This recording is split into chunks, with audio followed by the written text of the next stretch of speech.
Previously on Fallout 4 lore, the sole survivor, our husband Nate, and our son Sean escaped to Vault 11 to escape total nuclear annihilation. But we were deceived by Vault Tech. They told us this cryopod was a decontamination chamber, and we were frozen for an unknown amount of time. Our husband was killed, and our child was taken by two mysterious strangers. And we go back into cryogenic hibernation only to wake up another unknown amount of time. Come on. We found our husband dead, killed by a scarred man, but our child might still live. And thus we set on a mission to find him. But first, what happened here? If we look in the cryogenic pods... Oh, God. Why would Vault-Tec do this? Why indeed? If we look in the pods, it seems everyone is either frozen or are they dead? Then that would mean that we are the only survivor of Vault 111. Wait, there's the security staff. Going by to the monitoring terminal, we find a total number of 3 entries. The first, cryogenic array. Cryogenic array, offline, premature termination, resulting in system failure, isolated and manual and remote overrides detected, controls disabled. What in the name of God? Going to life support. Life support offline, premature termination resulting in system failures, isolated manual and remote overrides detected, controls disabled. Life support was turned off. Going to pod occupant status. Going to pod C1, empty. Occupant status not applicable. This must be one of the residents that didn't make it. Going to pod C2, Miss Callahan. Occupant status deceased. Cause of death, asphyxiation due to life support failure. So she suffocated to death. Going to pod C3, Mr. Callahan, her husband. Pod occupant status deceased. Cause of death, asphyxiation. They're all deaths by asphyxiation. But then going to Nathan Sean's sub-entry. Occupant status unknown. Pod door manual override engaged. That's right. We saw our pod, or rather, our husband's pod, get opened by an outside force, the 2 strangers that abducted Sean. But where are the Vault Tech staff? They need to answer for this. Where are they? All these poor people died of asphyxiation. Going outside, we trenched down the hallway.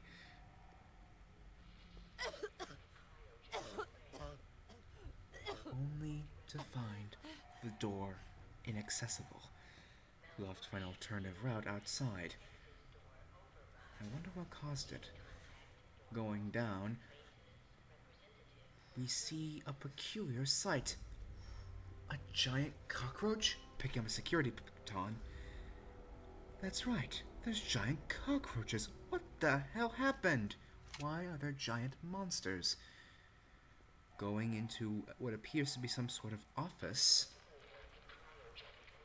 we loot a stim pack right next to a security terminal, and there's just a bobby pin and some junk inside the cabinets. Then we go to the security terminal that we mentioned before. Clearance Vault Tech Security. Vault 111 Security Instructions. Confidential. Security eyes only. Violation VTP-01001. Vault 111 is designed to test the long-term effects of suspended animation on unaware human subjects. Security and staff are responsible for maintaining installation integrity and monitoring science staff activity. Under no circumstances are staff be allowed to deviate from assigned duties. Insubordination or interference with vault operations are capital offenses. Security staff are authorized to use lethal force. So they were killing people who deviated from their tasks. Is this what Vault Tech is about? Going to Operations Protocol Manual. We find 3 sub-entries. Resident Admittance. Upon activation notice from Vault Tech, all personnel are required to report to the entry area and assist with admittance of Vault residents. Security personnel will maintain order and ensure that no personnel or residents attempt to evacuate the Vault. Research staff will be responsible for resident intake and escort each to the designated cryogenic pod. Residents not accounted for in the manifest should be asked to step aside and be detained forcibly by security if necessary. Once all residents have been sealed into their preservation chambers, dispose of any detainees.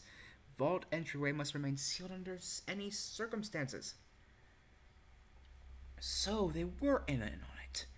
This was all an elaborate plot. I wonder if the security staff approved. Going to staff duties. Science staff, sub-entry. Members of research team must daily monitor the vital signs of cryogenically preserved residents. Cardiopulmonary and cognitive activity in particular must be recorded hourly. Life-saving intervention is only permitted if greater than 80% of resident population has perished while in cryogenic suspension and must not interrupt suspension. Independent research is encouraged and left to overseer discretion. Jesus Christ. So they only help other people if most of the population has perished? Going to security personnel. Security patrols are to be carried out on a constant 8-hour rotation. Security priorities include monitoring for signs of intrusion, checking for atmosphere leaks, settling disputes among personnel, enforcement of regulations set forth by the overseer, enforcement of regulations set forth by Vault Tech. I wonder which was a higher authority, the overseer or Vault Tech. Going to facility services and maintenance. Due to the nature of Vault 111, personnel will be expected to perform duties outside of their normal qualifications, such as janitorial duties and food preparation. The exact distribution of these roles is left to overseer discretion. That phrase again. I wonder. Exiting out of the sub-entries, we go to all clear and evacuation.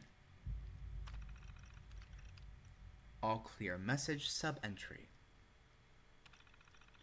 Following a nuclear event, Vault Tech will monitor hazards such as radiation levels, enemy invasion, subsequent attacks, and other factors.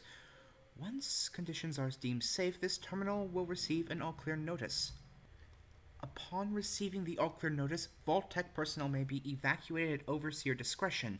Disregard any notices from organizations or individuals not associated with Vault Tech, including government and military. Residents are not to be disturbed or evacuated. Vault Tech will attend to their needs remotely once Vault 111 staff has been evacuated.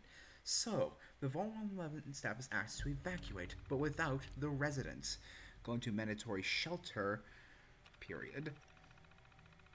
Vault 111 is classified as a short-term assignment. Non-resident personnel are expected to carry out research duties and basic maintenance of the vault while awaiting the all-clear signal to evacuate.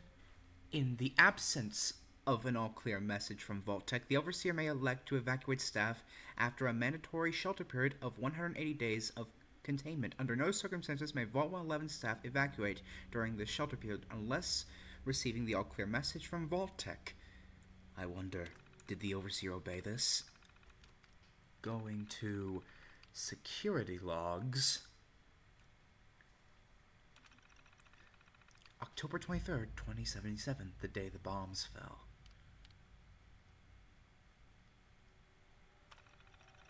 God, it finally happened. The world's over. Barely got all the residents inside. Not everyone made it. No, it's just us and the icebergs. I don't get it. Eggheads try to explain to me that keeping them frozen is a big experiment for a better future or something. I don't know. It just doesn't seem right that we are smiling at them all the time before putting them on ice. Shouldn't we have told them something? So it seems the security staff have their doubts about Vault Tech's insidious experiment. Good.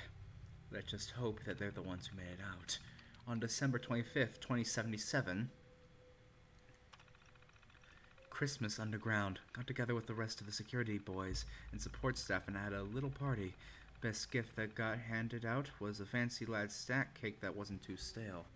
None of the scientists came. Overseer wasn't there either. Just don't get them.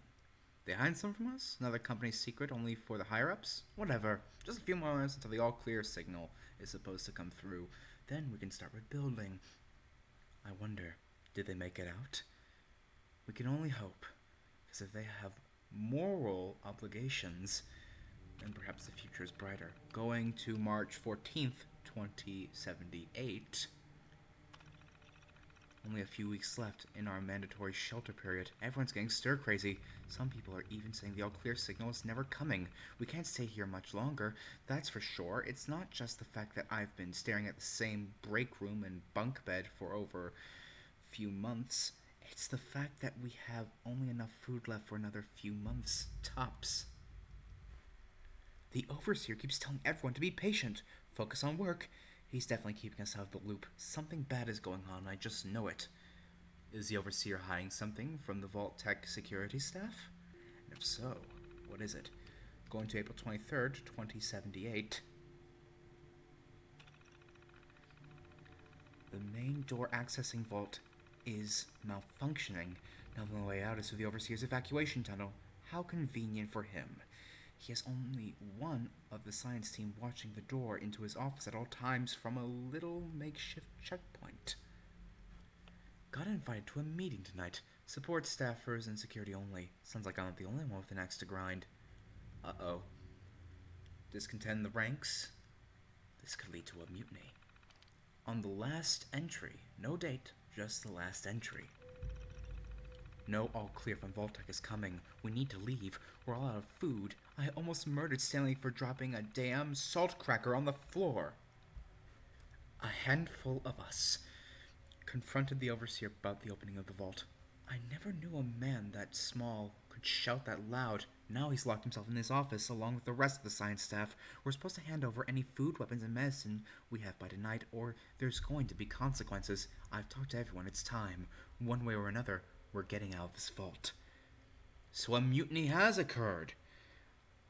What happened to the people who rebelled against the Overseer? And why didn't the Overseer let them out of the vault? Perhaps if we explore deeper, we will find the answer. Exiting the security terminal, we continue to explore Vault 111. Going into the door that was by this office, we see another adjacent hallway. Going through it, we equip our baton for any future threats, and we see a giant cockroach.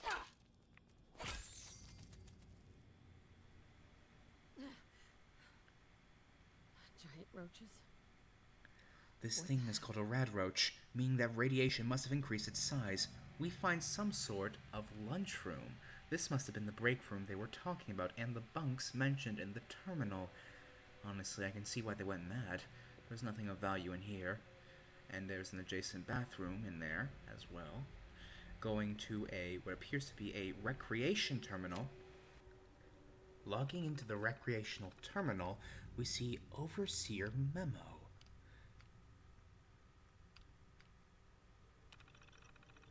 Remember, use of the recreational terminal is a privilege. If work performance declines, this privilege may be revoked. Enjoy responsibly. Oh, well. Seems the Overseer is a strict one. Then we go to top 10. Rick, Tim, TJM, Say, SQV, TNM, TCL, TOT, SOT, QQQ. And these were top 10 scores for a video game called The Red Menace, produced in 2075 by Vault-Tec Game Studios to further push the propaganda of anti-Chinese feelings. Now, I suck at these things. I cannot be able to ever complete a holotape game. Maybe on a later date, but not now. Playing it, I'm trying to get to the power armor, trying my best to dodge and avoid the rolling bombs and the nuclear missiles, but ultimately I failed, which is a tragedy. I decided to give up. I'm terrible at these things. Anyways, leaving the recreational room, we go into what looks to be the power room. This is where the generators were stored by Vault-Tec. Pulling out our weapon, noting that there's probably more rad roaches in here. Sure enough, defeating the 2 rad roaches, we find a Vault-Tec skeleton wearing a Vault 11 jumpsuit. Was this one of the security personnel that was in the mutiny? Oh god. How many more bodies are we going to find? Did anyone actually make it out? Going up, we find more rad roaches, and disposing of them, we go into the room to see what looks to be the Overseer's office. This must be where the final battle was held, and we see a skeleton. One we can assume was the Vault 111 Overseer. Though he's not wearing an Overseer's uniform, this could also just be a random scientist. We loot a 10mm round pistol and more rounds, which can come in handy. 3 stim packs, and looking around, we see the Overseer's terminal. Vault 111 Overseer instructions. Going to there. Confidential. Overseer eyes only. Violation VTP 0110. Vault 111 is designed to test the long-term effects of suspended animation on unaware human subjects. Your staff will be on short-term assignment to monitor basic cardiopulmonary and cognitive functions. Long-term monitoring will be handled remotely by Vault-Tec technicians. Under no circumstances suspension is to be disrupted. This includes the administration of life-saving measures. Your staff is also considered expendable. Insubordination of attempts to evacuate prematurely are capital violations. Unused cryogenic pods are preferred method for cadaver disposal. So they were killing people who disobeyed orders, and they use unused cryopods to store the bodies. Oh, that's just disgusting. What other horrors will we find in this terminal? Logging out of this sub-entry, we go to Cryolator. I've long dreamed of making cryogenic freezing available in a portable, on-demand form. The Cryolator is my latest attempt. Thankfully, we're in no short supply of chemicals and components. I need to tinker with the prototype. It's a nice way to occupy time as we wait for the all-clear signal. So he was trying to make some form of weapon that can basically freeze people. Interesting. Operations Protocol Manual. Then we go to Resident Admittance. Upon activation notice from Vault-Tec, all personnel are required to report to the entry area and assist with admittance of Vault residents. Security personnel will maintain order and ensure that no personnel or residents attempt to evacuate the Vault. It was then, while I was dubbing over this, that I realized this is just the same material we find on the security terminal in an earlier room. And surely enough, going back, we find out that it is all the same thing in the sub-entries. So, I see that this was not from the Overseer, but from Vault-Tec itself. Interesting. Getting out of the area, we go to Overseer's log, and we find 5 sub-entries. The first one, preparations, taken probably before October 23rd. The final staff orientation is complete. All but a few of the residents down in the Sanctuary Hills have been enrolled, and several from Concord as well. Vault-Tec supervisors came up this week to do a technical review with me. This vault is ready to open. I can only imagine what wonders our residents will get to witness. The notion of leaping forward in time. I almost wish I could join them and see promise of our future realized. Does he know what Vault-Tec was planning to do with these people? On October 23rd log, taken the day the bombs fell. It's happened. We were lucky that most of the staff were nearby when the early warning came through. We had less notice than expected, but only Norhagen was missing when we sealed the entrance. Resident admittance went smoothly. Everyone made it, even the family that waited until the last minute. Our family. I was worried there would be more suspicion. But things happened so fast for these people. They must have been too overwhelmed to question the cryogenic pods. So that explains why we willingly went in. We were too overwhelmed with fear and adrenaline. Going to systems malfunction. Strange issue today. With pod C3, subject appeared to be having heart palpitations. Nothing life-threatening, but unusual. We realized almost too late that the pod was malfunctioning. The cryogenic array almost started thawing her out. We're not sure, but I suspect a hiccup in Vault-Tech's override systems may have sent an errant signal. We'll have to keep an eye out. I only hope their systems are reliable once we evacuate the staff. So, this early in the game, we have already experienced malfunctions in the vault. Oh no, what else malfunctioned in here?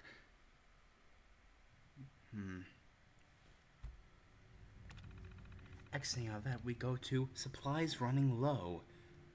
Oh no, there's been no all-clear signal yet, even though we're nearing the end of the 180-day mandatory shelter period. Supplies were never intended to last much more than that, and despite my best efforts, the people are beginning to question what we're doing down here. If people think we can just leave when the 180 days are up, they're insane. The radioactive exposure would still be potent enough to fry everyone if the vault seals are breached. That early, the whole point of the all clear was to receive additional instructions from the main office. I don't know what to do. I can't open the vault. I can't expect supplies to last forever. I have to keep everything under control until the all clear. So he disobeyed Vault-Tech's protocols. And I guess the staff didn't take too kind to it. Last one, Mutiny. Oh no. A faction led by the security personnel have turned on me, demanding they be allowed to leave the vault. Idiots. I will not open the door to be irradiated to death out there. I'm consolidating the remaining supplies, getting the staff on lockdown. We're going to have to start prioritizing who deserves what little food we have left. I've been too damn generous with these rations. If people don't like it, well, that's fewer mouths to feed. Well, we now see why Vault 111 fell, because of the incompetence of the Overseer. And as a result, the people rebelled. And now we can open the evacuation tunnel mentioned in the security terminals. The personal evacuation tunnel is now opened. Remind all staff to be orderly and follow shutdown protocols before exiting and resealing the Vault 111. Please maintain all staff records and research. Report to your local Vault Tech. Well, I didn't read that in time. Seeing the door open, we go to what it looks to be the Overseer's bedroom. We try to find any good valuable loot. We find reserved cigarettes, more stim packs and bobby pins in the bathroom. Nothing truly of value, besides more 10mm rounds, of course. We need that. Going in here, what appears to be some sort of miniature armory, we find another 10mm pistol and what looks to be the cryolator mentioned in the terminal. But it's locked with a master lock. We'll have to come back here later. Anyways, I will touch on that on a later date. But going into the adjacent hallway, we find more rad roaches. A bunch more.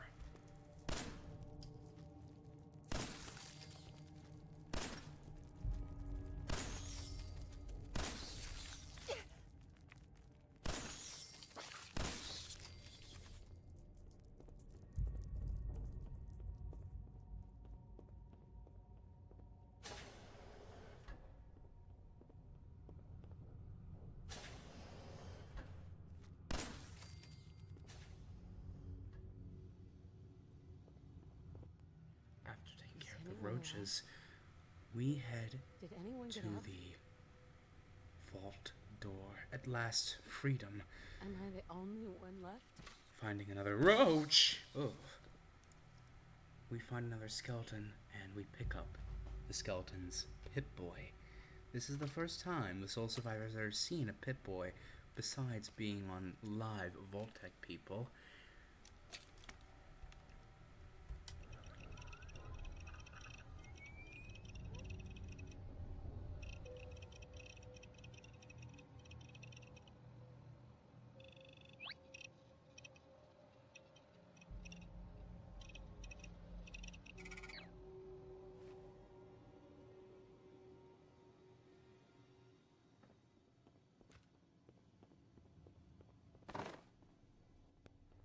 that we have our Pip-Boy, we can use it to open the vault door.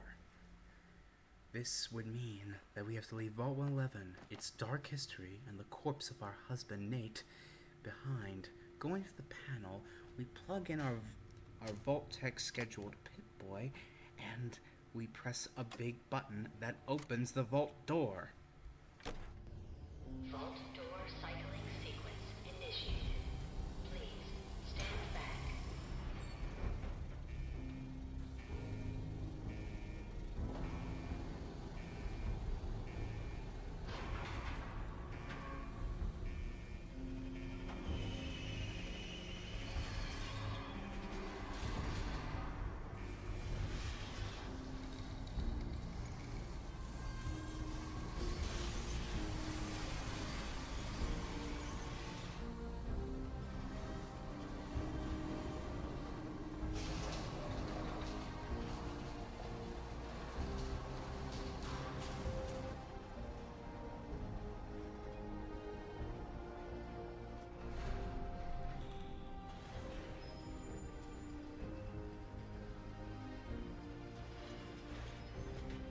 Thus we leave it all behind.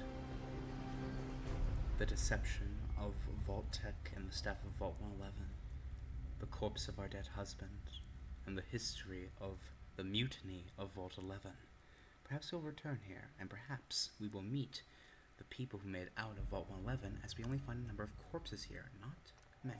After altering our character's appearance, we head back up to the surface and gaze upon the new world. The light blinding our vision, we gaze upon the remains of the Boston Commonwealth after the Great War. But more specifically, our home, the ruins of Sanctuary Hills. I hope you enjoyed this. In the next video, we will cover the ruins of Sanctuary Hills and the lore behind the suburban neighborhood we once called home. If you like more videos, please proceed to like, comment, and subscribe. And why not push the little bell notification button to get more videos. Farewell.